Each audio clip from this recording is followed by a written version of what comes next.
Menganalisis kebutuhan bahan dan biaya instalasi listrik adalah suatu hal yang harus dilakukan sebelum melakukan kegiatan instalasi listrik. Hal tersebut dilakukan agar dalam proses pemasangan tidak terjadi suatu kesalahan atau pembengkakan biaya. Berikut contoh perhitungan jumlah kebutuhan instalasi listrik rumah tinggal. Yang pertama, tata letak pemasangan instalasi listrik. Tata letak dalam pemasangan instalasi listrik dapat diwujudkan menjadi sebuah sketsa atau gambar di bawah ini. Nah, ini contoh gambar pemasangan instalasi listrik satu fasa yang tampak pada gambar di samping. Itu bisa dilihat ukuran rumah atau denah rumah pada gambar di samping adalah 700 kali 800 cm. Silahkan dilihat dulu, dipelajari di dalamnya, ruangan-ruangannya. Baru nanti kita lanjutkan untuk membahas jumlah bahan yang diperlukan untuk instalasi listrik. Berdasarkan gambar tata letak yang ada pada gambar di atas tadi, dapat diketahui bahan yang dibutuhkan. Bahan yang dibutuhkan apa saja? Bahan yang dibutuhkan yang pertama, yang utama adalah dari gambar di atas 3 buah saklar tunggal. Bisa dilihat di gambar di atas tadi, bisa dilihat berapa ruangannya. Ya, dari situ akan ketemu berapa saklar. Di sini ada 3 buah saklar tunggal. Terus 1 buah saklar seri. Jadi di situ ada 1 buah saklar seri. Dan 3 buah kotak kontak. Jadi 3 buah saklar tunggal, 1 buah saklar seri, 3 buah kotak kontak. Lah, lampunya bagaimana atau fittingnya bagaimana? Di situ kita lihat ada saklar tunggalnya 3 ditambah 1 saklar seri, berarti kan 4. Tetapi di sini untuk lampu atau fitting ada 5. Kenapa? Karena di situ yang satu adalah saklar seri, maka dibutuhkan 5 fitting lampu. Berikutnya adalah kotak kontak. Di situ ada 3 buah kotak kontak. Bisa dilihat gambarnya. Kemudian kotak sekring atau box sekring. Dari denah itu kita juga butuh pipa PVC. Pipa PVC juga membutuhkan tool atau tutup ujung pipa. Kemudian dari pipa itu kita butuh klem. Nah, itu untuk aksesorisnya. Kemudian ada kotak sambung. Kotak sambung kita nanti menyesuaikan. Yang paling sering dipakai adalah T-dus. Mungkin kalau butuh 4 cabang atau perempatan, kita butuh cross-dus. Itu yang sering digunakan.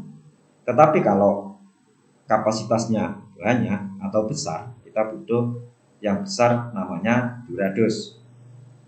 Yang terakhir adalah tidak kalah pentingnya adalah kabel NJA atau NJM.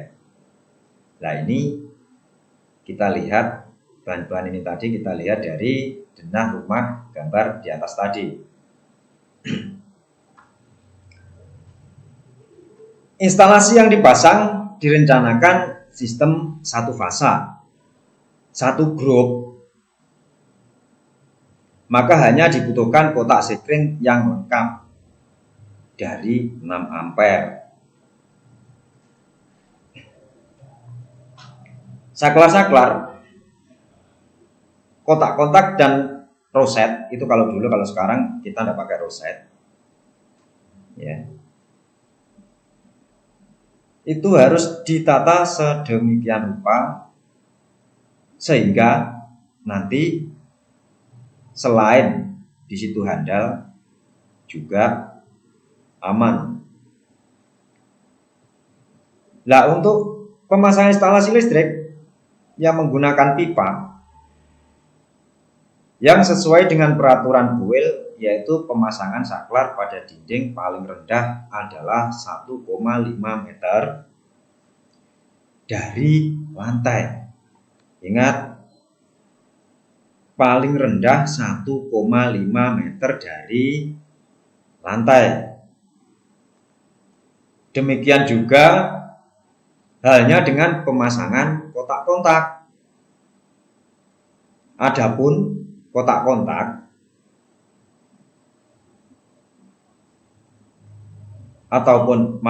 adapun sekring atau kotak sekring itu adalah 1,7 meter dari lantai. Nah, ini harus dibedakan.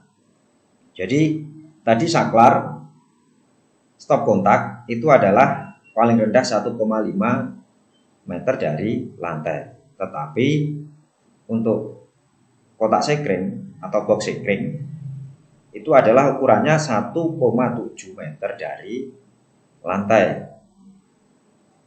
Dalam hal ini tinggi antara lantai dan plafon adalah 3,5 meter atau 3,5 meter. Setiap saklar memerlukan pipa sepanjang 3,5 dikurangi 1,5 sama dengan 2 meter. 3,5 tadi kan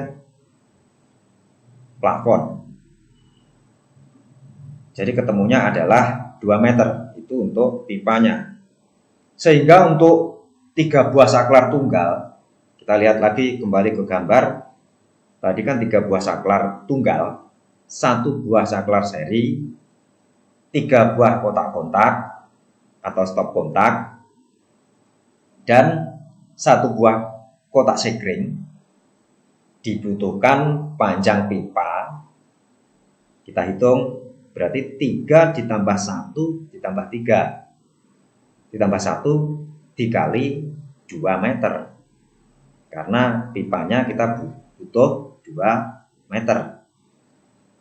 Sama dengan 16 meter. Itu untuk pipa. Pipa yang digunakan berukuran 5/8 inci. Ingat, pipanya adalah pipa PVC 5/8 inci. Nah, di pasaran 1 pipa panjangnya adalah 4 meter. Sehingga, nah ini 1 pipa panjangnya 4 meter. Sehingga diperlukan pipa PVC tadi sebanyak, karena totalnya tadi ketemu 16, berarti sebanyak 16 dibagi 4